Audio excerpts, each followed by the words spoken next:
ജനസംഖ്യാ ക്രമീകരണ വിഷയത്തിൽ ഫെബ്രുവരി 2-ന് പ്രത്യേക പാർലമെന്റ് സമ്മേളനം വിളിച്ചുകൂട്ടുന്നതിനായി ഡോക്ടർ അബ്ദുൽ കരീം അൽ കന്ദരിയുടെ നേതൃത്വത്തിൽ ഒപ്പുശേഖരണം പുരോഗമിക്കുന്നതിനിടെയാണ് പാർലമെന്റിലെ മനുഷ്യാവകാശ സമിതി അധ്യക്ഷൻ വാർത്താസമ്മേളനത്തിൽ ഇക്കാര്യം പറഞ്ഞത്. തൊഴിൽ മേഖലയിൽ ക്രമീകരണം വരുത്തണമെന്ന കാര്യത്തിൽ അഭിപ്രായ വ്യത്യാസമില്ലെന്നും അതിനുവേണ്ടി മാത്രം പാർലമെന്റ് സമ്മേളനം കൂടണമെന്ന നിർദ്ദേശത്തോട് യോജിക്കുന്നതായും പറഞ്ഞ ഡോക്ടർ ആദിൽ അൽ ദംഹി പ്രശ്നങ്ങൾക്കെല്ലാം കാരണം വിദേശികൾ മാത്രമാണെന്ന് പറയുന്നതിനോടും എല്ലാ കുറ്റങ്ങളും അവരുടെ മേൽ വെച്ചുകെട്ടുന്നതിനോടും യോജിക്കുന്നില്ലെന്നും കൂട്ടിച്ചേർത്തു. സ്വദേശികളായ തൊഴിലുടമകളുടെ ആവശ്യപ്രകാരം രാജ്യത്തെത്തിയവരാണ് വിദേശികളിൽ ഭൂരിപക്ഷവും.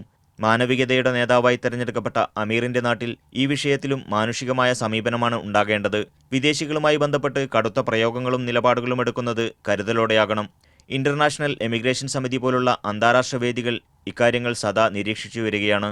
തെറ്റിദ്ധാരണ സൃഷ്ടിക്കുന്ന തരത്തിലുള്ള പ്രസ്താവനകളും നിലപാടുകളും അന്താരാഷ്ട്ര തലത്തിൽ കുവൈത്തിന്റെ സൽപ്പേരിന് കളങ്കമുണ്ടാക്കുമെന്നും ഡോക്ടർ ആദിൽ അൽ ദംഹി പറഞ്ഞു. Media 1 Kuwait city.